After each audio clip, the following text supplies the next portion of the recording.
Assalamualaikum warahmatullahi wabarakatuh.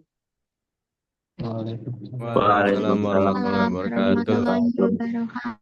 Bismillah, alhamdulillah, wassalatu wassalamu ala rasulillah, amma ba'du, qala rabbi shrah li sadri, wa yassir li amri, wahlul 'uqdatam min lisani yafqahu qawli, Allahumma iftah lana hikmataka waj'al alaina min hazaini rahmatika ya arhamar rahimin, rabbi zidna ilma warzuqna fahma.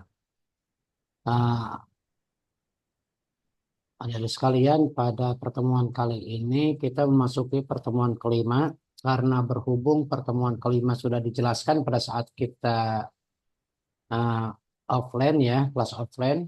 Jadi sekarang saya menjelaskan pertemuan keempat, namun tetap mengerjakan tugasnya karena sesuai dengan pertemuan, ya kita mengerjakan tugas yang pertemuan kelima. Yang kemarin kita ngerjain tugas yang pertemuan keempat. Mohon maaf yang sudah mengerjakan tugas, belum sempat dinilai semuanya. Tadi saya baru coba-coba agak lancar ya. Kemarin saya coba kampusnya agak lelet, jadi saya sempat tunda yang hari Kamis. Kalau hari Rabu sudah sampai pertemuan tiga penilaiannya. Hari Kamis belum. Nanti insya Allah setelah pertemuan ini akan dilanjutkan penilaian pertemuan dua dan tiga, insya Allah.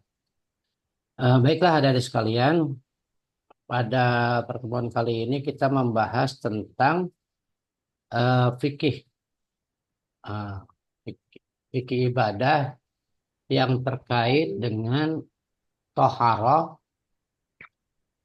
eh, saum, puasa, sholat, haji dan umroh. Adapun bab zakat itu ada di babnya sendiri dan juga bab pernikahan, fikih nikah itu ada di babnya sendiri, ada di pertemuan sendiri ya.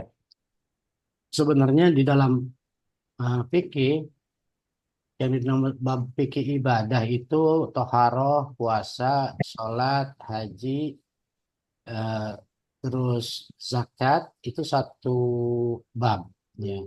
Adapun fikih munakahat, fikih pernikahan itu berbeda karena dia masuknya ke hukum perdata.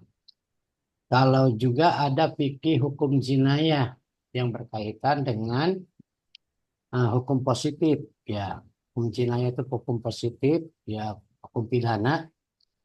Kalau di kampus agama itu rata-rata dipelajari 2 semester atau 1 tahun, ya, sehingga mantap pengetahuannya.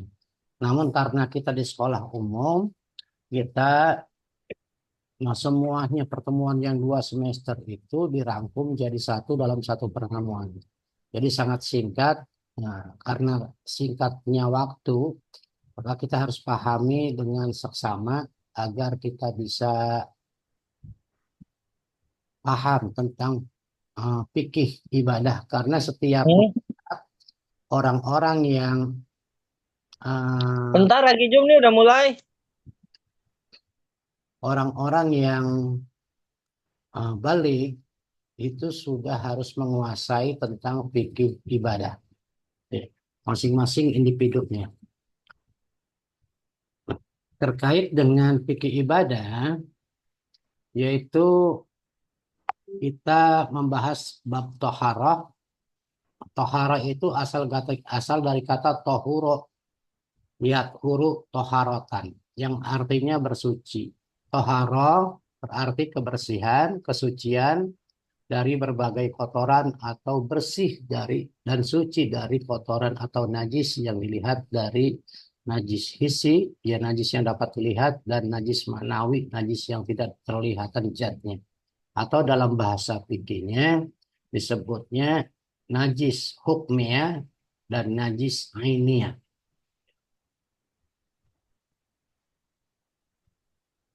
Di dalam kaitannya dengan najis ya gitu ya. Sebelumnya kita membahas berkaitan dengan beberapa najis ya, maka kita bahas tentang hukum tohara dulu ya. Hukum tohara itu diambil dari firman Allah Subhanahu wa taala di ayat 222, innallaha yuhibbut tawwabina Wa yuhibbul mutatahhirin, sesungguhnya Allah sangat mencukai orang-orang yang bertaubat dan orang-orang yang membersihkan dirinya.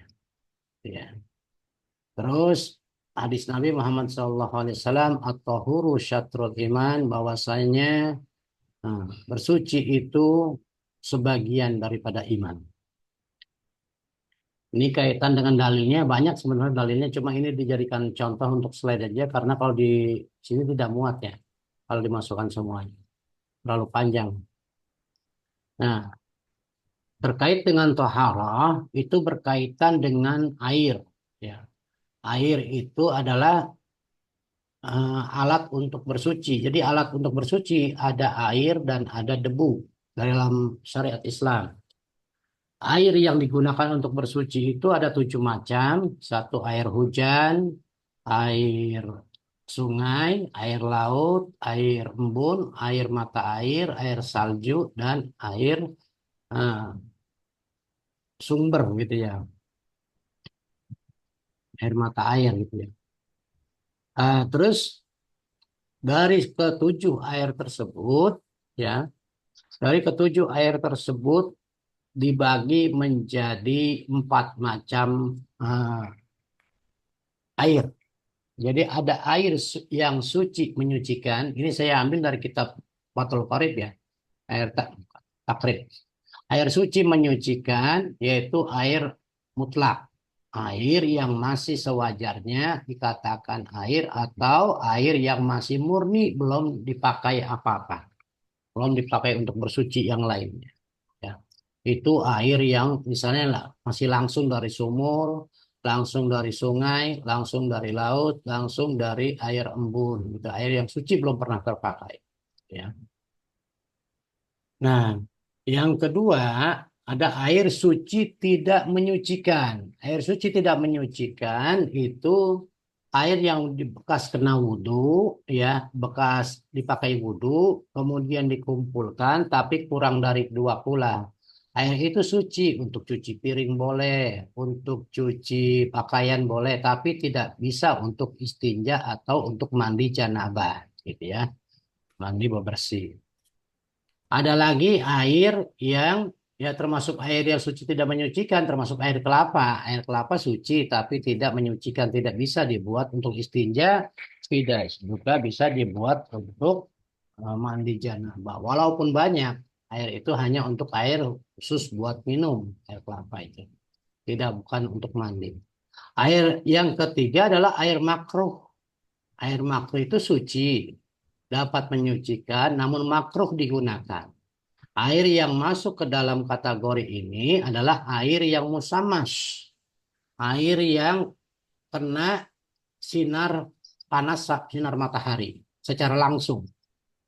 Dan air itu disimpan di dalam bejana logam atau wadah logam. Seperti besi, seng, tembaga, selain emas dan perak. Bila mana kita sering menggunakan air itu, maka itu makruh hukumnya. Boleh, tapi dibenci oleh Allah ya, dan Rasulnya. Kenapa? Dibenci karena air yang panas karena sinar matahari disimpan di dalam wadah yang terbuat dari logam, ya, selain emas dan perak, itu akan seianan. Ada mengandung zat besi di dalamnya, kalau dikatakan karatnya ya.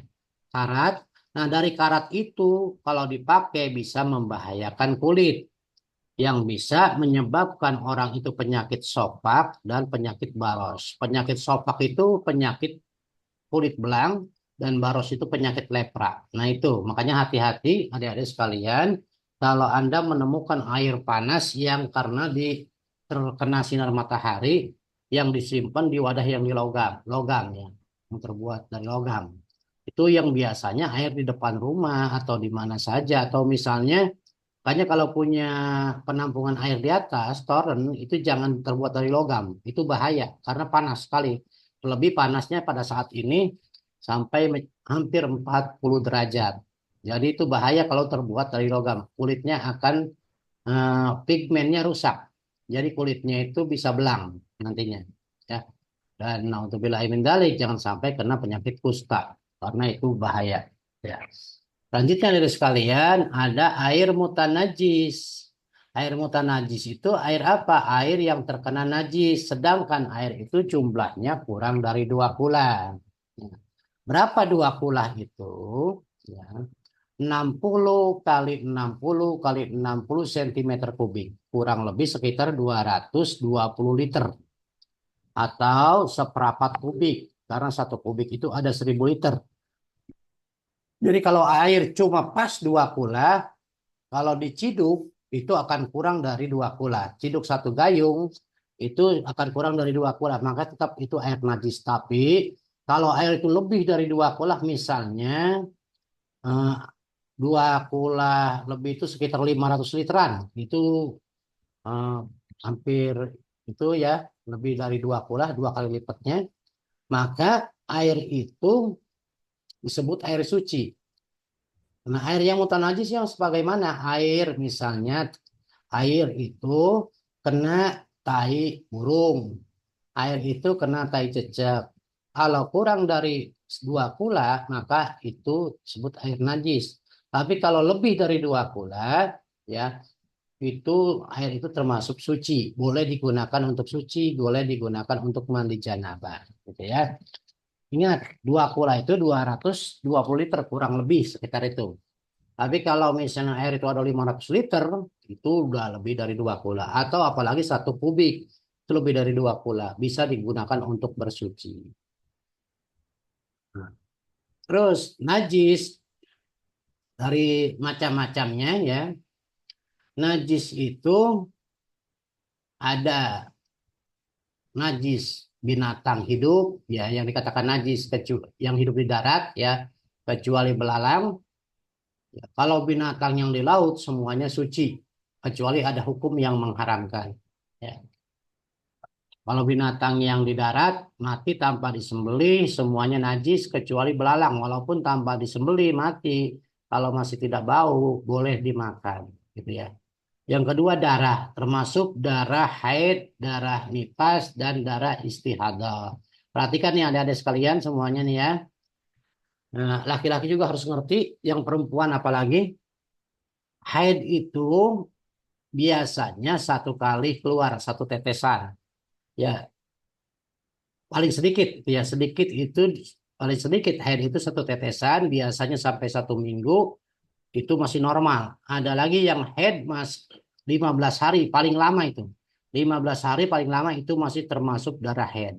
Kalau saja haidnya lebih dari 15 hari, misalnya 15 hari 1 jam, maka darah haid itu bukan termasuk darah haid.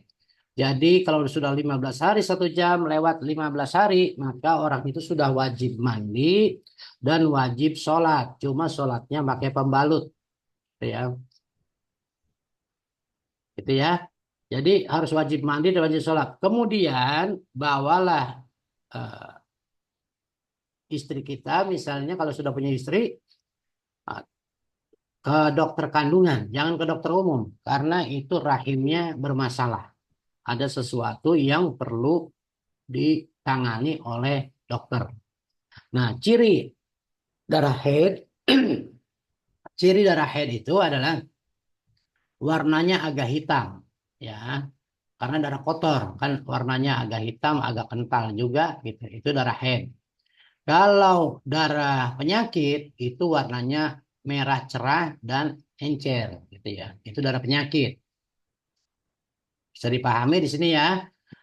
Kemudian darah nipas. Nipas itu paling sedikit 1 kali tetesan. Umumnya 40 hari, paling banyak 60 hari. Kalau 60 hari lebih masih nipas saja berarti itu ada penyakit, harus diobati. Sama seperti tadi, harus mandi nipas, kemudian sholat dan pakai pembalut gitu ya.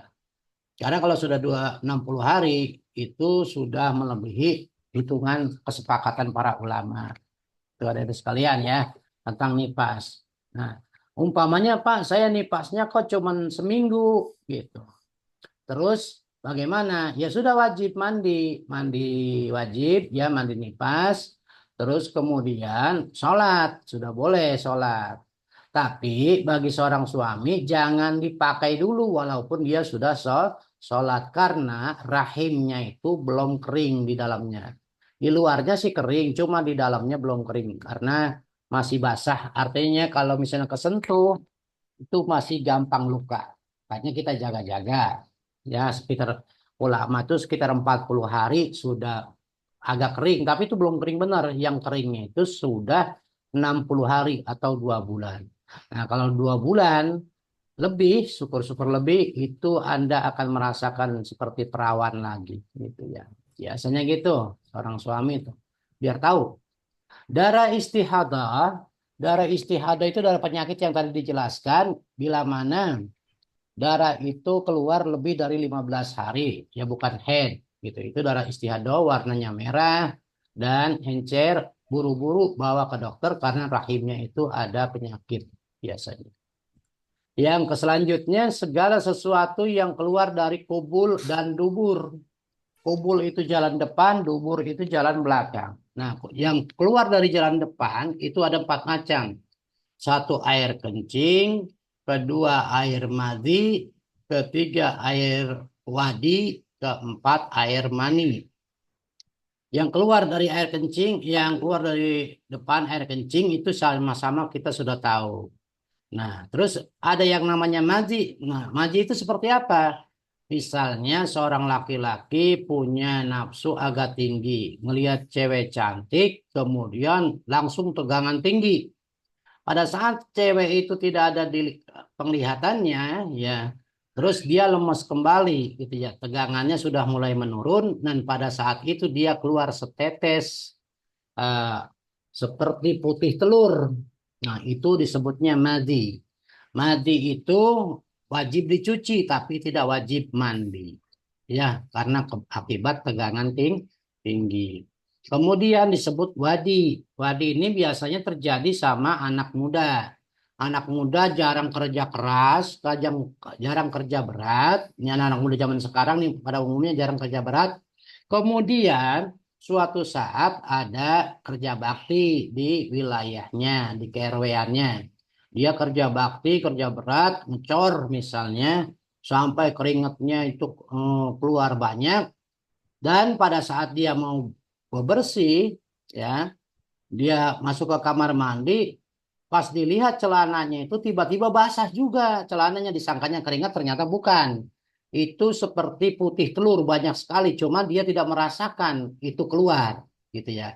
Tapi itu seperti putih telur dan baunya anyir, gitu ya. Baunya anyir, ya seperti telur itu. Nah, terus itu, nah, karena dia tidak merasakan, itu disebutnya wadi. Itu wajib dicuci dan tidak wajib mandi. Ada lagi yang disebut dengan mani. Mani itu adalah sama seperti tadi, putih seperti telur putih, putih telur. Kemudian itu keluarnya terasa nikmat. Dia merasakan kenikmatan, ya. Merasakan kenikmatan itu karena akibat hubungan suami istri atau yang jomblo itu mimpi. Ya, digoda oleh setan dia sehingga dia melakukan hubungan suami istri di dalam mimpi itu. Kemudian dia keluar dan terasa nikmat walaupun itu di dalam mimpi, maka itu disebutnya mani. Mani itu tidak wajib dicuci tapi wajib mandi. Mandi janabah menghilangkan hadas besar. Sampai di sini paham tentang najis? Ya. Selanjutnya ada lagi najis anjing dan babi, segala sesuatu yang bertalian dengan anjing dan babi. Misalnya gini, anjing dan babi itu najis. Misalnya anjing itu punya anak kambing. Sekarang kan ada sistem perkawinan silang tuh. Saya pernah ngeliat di YouTube apa di TikTok tuh. Ada anjing mirip babi mirip sapi. Ada tanduknya, ya persis badannya kayak badan sapi, ya seperti badan sapi tanggung gitu ya. Tapi mulutnya mulut babi. Itu di ini. Apakah itu halal? Nah, itu segala sesuatu yang berkalian dengan anjing dan babi itu hukumnya haram, gitu ya. Misalnya anjing beranak kambing atau babi beranak kambing, maka gitu. kambing yang dilahirkan oleh anjing dan babi itu haram hukumnya untuk dimakan. Nah, karena dia najis dari sumber asalnya. Muhammad Rafa nggak ada ya firman. Yang selanjutnya khamar atau minuman keras yang memabukkan itu termasuk najis. Nah, ini firman Allah, wahai orang-orang yang beriman, meminum khamar, berjudi, berkurban untuk berhala, mengundi nasib dengan anak panah adalah perbuatan kecil dan termasuk perbuatan setan.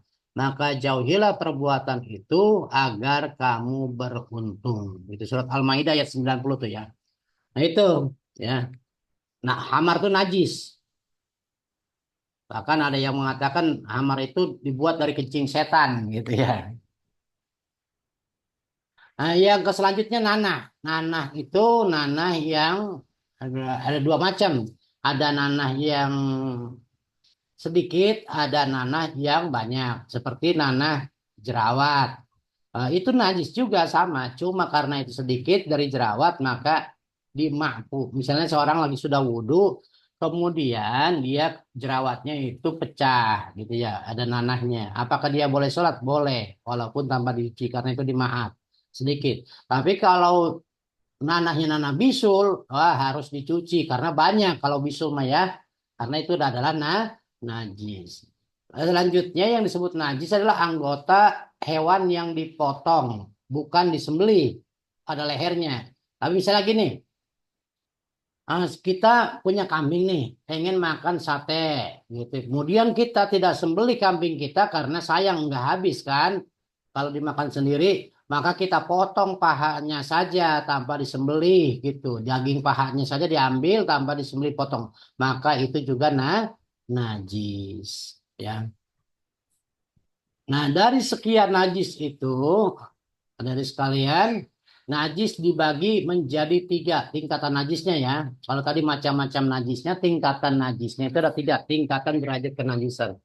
Ada najis mukhafafah, najis yang ringan, yaitu bayi laki-laki yang belum berumur 2 tahun dan dia masih menyusu ya.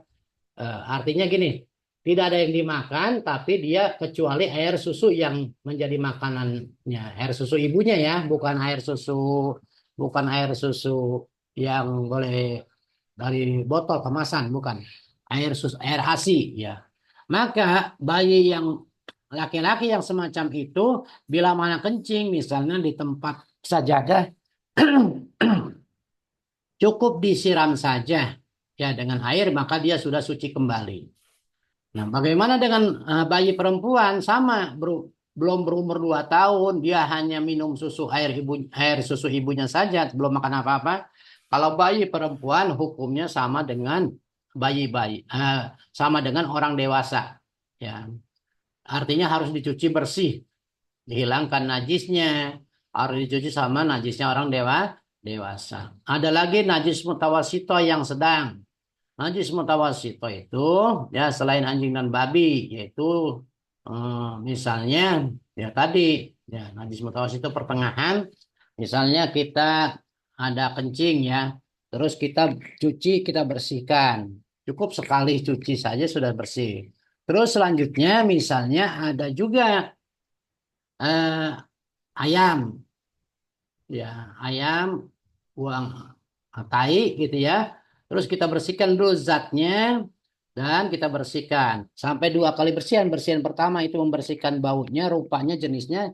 Bersihan kedua ya itu dengan air lagi, itu membersihkan najisnya sehingga suci semuanya. Nah itu yang disebut najis hukmiyah. Tadi yang saya baru sebutkan nebut najis ainiyah itu yang saya jelaskan. Sedangkan ada najis hukmiyah itu misalnya ada bekas kencing, kita yakin di situ bekas kencing, cuman sudah tidak kelihatan zatnya, maka itu disebutnya najis hukmiyah. Cukup disiram saja sama seperti najis mukhafafah yang bayi laki-laki itu. Cukup disiram saja, tidak usah dicuci. Nah, ada lagi najis mughalazah.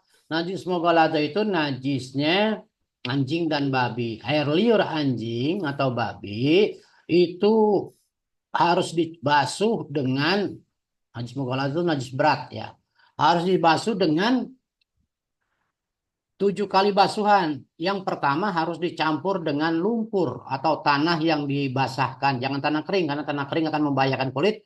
Harus dibasahi dengan air sehingga dia lembut. Sedia dia lembut, dia bersihkan untuk membersihkan najis. Pak, sekarang zaman modern, bagaimana cara membersihkan dengan deterjen? Itu tidak bisa. Itu sudah dilakukan percobaan oleh mahasiswa ITB, diantaranya Presiden Soekarno yang pada saat itu menjadi mahasiswa, telah meneliti itu dengan deterjen tidak hilang kuman-kuman yang ada pada liur anjing gitu.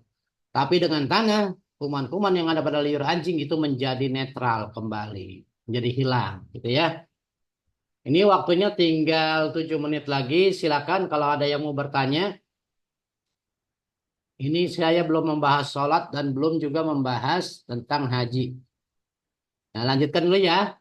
Tentang haji. Sholat itu pengertiannya adalah doa. Doa itu, tapi kalau secara istilah diawali dengan takbir, diakhiri dengan salam, gitu ya. Nah, sholat itu ada syarat-syaratnya. Ya, syarat-syarat sholat itu satu, suci dari 2 hadas, suci dari najis, ya pada pakaian, tubuh dan tempat sholat, menutupi aurat. Nah, aurat laki-laki itu baina surati wa rukbati, di antara pusar dan lutut laki-laki. Kalau perempuan semua auratnya seluruh anggota badan kecuali muka dan telapak tangan. Terus syaratnya juga sholat itu sahnya sholat menghadap kiblat. Terus mengerti keparduan sholat, ya. Jangan meyakini sesuatu yang fardu itu adalah sunnah, gitu ya. Menjauhi hal-hal yang membatalkan sholat. Nah, ini tentang rukun-rukun sholatnya. Nanti tinggal dibaca ya. Ini saya ambil dari kitab takrib juga. Kalau di dalam kitab Safina ada 17. Ada tumanina, ini juga ada tumamina tapi saya tidak sebut di sini. Terus puasa. Puasa itu menahan diri daripada makan, minum, dan hubungan suami istri pada siang hari. Itu puasanya orang awam. Menahan. Tapi puasanya orang khusus itu menahan hubungan suami istri, menahan lapar dan haus pada siang hari, juga menjaga panca inderanya daripada bermaksiat kepada Allah. Ada itu puasa khusus. Ada lagi puasa khususil khusus, puasa khusus di atas khusus, yaitu selain menjaga makan minum siang hari, hubungan suami istri siang hari, menjaga panca indera, juga menjaga hati jangan sampai bermaksiat kepada Allah. Itu puasa khusus. Makanya kalau puasa khusus mah itu kerjaannya para nabi, para wali, dan para rasul. Itu orang-orang khusus. Puasanya hanya untuk Allah saja dia. Nah, ya, ini kaitan dasar-dasar hukum puasa, ya, surat Al-Baqarah ayat 183 yang sering kita dengar pada saat bulan Ramadan, gitu ya. Ini nih hadis-hadisnya. Nah, ini macam-macam puasa. Puasa fardu itu atau puasa wajib itu ada 3. Satu puasa Ramadan, puasa nazar. Puasa nazar misalnya begini nih. Seperti Raihan Al-Ayyubi. Pada saat ini dia bernazar, saya kalau kuliah lancar, saya jadi sarjana, lulus cum laude, saya akan puasa 3 hari umpamanya. Niat di dalam hati semacam itu. Nah, pada saat dia lulus cum laude jadi sarjana gitu, maka dia wajib membayar puasa itu selama 3 hari berturut-turut. Paham ya? Itu puasa nazar. Ada lagi puasa kifarat. Puasa kifarat itu puasa karena orang bersumpah palsu. Ya, bersumpah palsu begini. Demi Allah, si A melakukan ini, melakukan ini, melakukan ini. Padahal si A itu tidak melakukan apa-apa sesuai dengan ucapannya. Itu cuma perkiraan saja. Karena dia sumpahnya demi Allah, bersaksi palsu atau bersumpah palsu, maka dia wajib bayar kifarat. Namanya disebut puasa kifarat. Kifaratnya dengan berpuasa. Nah, terus puasa sunnah. Puasa sunnah itu banyak sekali. Ada puasa di bulan Syawal 6 hari berturut-turut atau disering-sering tidak apa-apa. Puasa Arafah, puasa Asyura, puasa bulan Sya'ban, puasa bulan-bulan terhormat yang dimuliakan oleh Allah. Puasa Senin Kemis, puasa 3 hari di pertengahan bulan, di bulan purnama ya. Tanggal 13, 14 Komariah, bulan purnama. Puasa 3 hari penutup setiap bulan, 28, 29, 30 di bulan Komariah, bulan akhir bulan ya. ada juga puasa Nabi Daud. Ini macam-macam puasa. Ini bisa dibaca, ada praktekannya, penjelasannya nanti di situ aja ya. Sudah ada ya, sudah paham kayaknya sepertinya. Terusnya ada haji dan umroh. Nah ini haji dan umroh adalah menyengaja perbuatan, menyengaja pergi ke Mekah untuk ibadah kepada Allah Subhanahu wa Ta'ala. Itu artinya menyengaja haji itu. Nah syarat-syaratnya beragama Islam, balik, berakal, merdeka, sanggup. Rukun haji itu ihram, wukuf di Arafah, tawaf, syai antara Safa dan Marwah, ya. Terus bercukur rambut atau bergunting rambut, tahalul namanya. Terus kemudian tertib.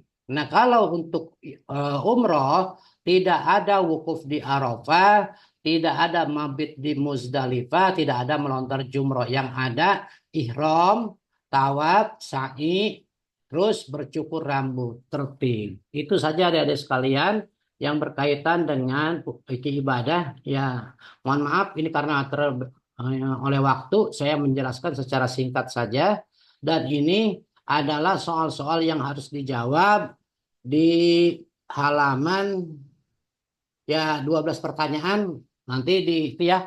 Tolong nih yang hari Rabu hari ini hari Kamis, kemarin hari Rabu masih banyak nilai yang ininya yang kurang dari 100 ya. Yang hari Rabu itu banyak yang kurang dari 100. Nah, yang hari Kamis saya harapkan sudah sesuai dengan instruksi ya. Ditonton video pembelajaran yang ada di e-kampus, kemudian di resume, dipoto ya, dipoto dan diresum dan jawab soal-soal ini. Itu nilainya 100 untuk mengcover nilai-nilai kalau misalnya takutnya UTS dan UASnya kecil. Itu ya, paham ya? Tadi saya lihat dulu nih, ntar sebentar ini ada mahasiswa yang sudah saya nilai. Oh belum, bukan yang ini. Saya stop share dulu ya.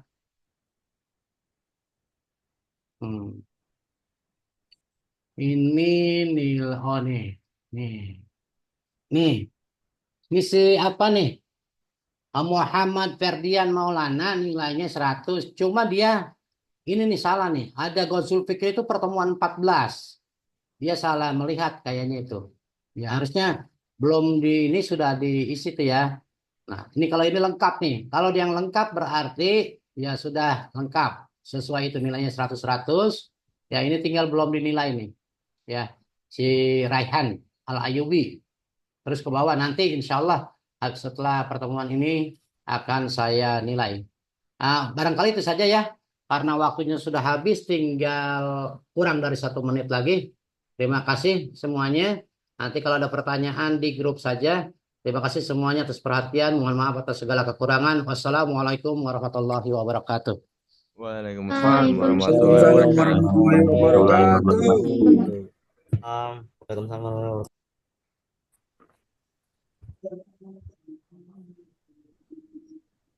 Amin. Terima kasih Pak. Ya, sama-sama. Terima kasih. Ini Pak. Lo yang di nih di layar 2. Ya. Muhammad Rafi Haki Aji Ramadan. Saya lagi ngeliat absennya nih. Yang belum buka kamera siapa ya? Nah, ini siap Radit.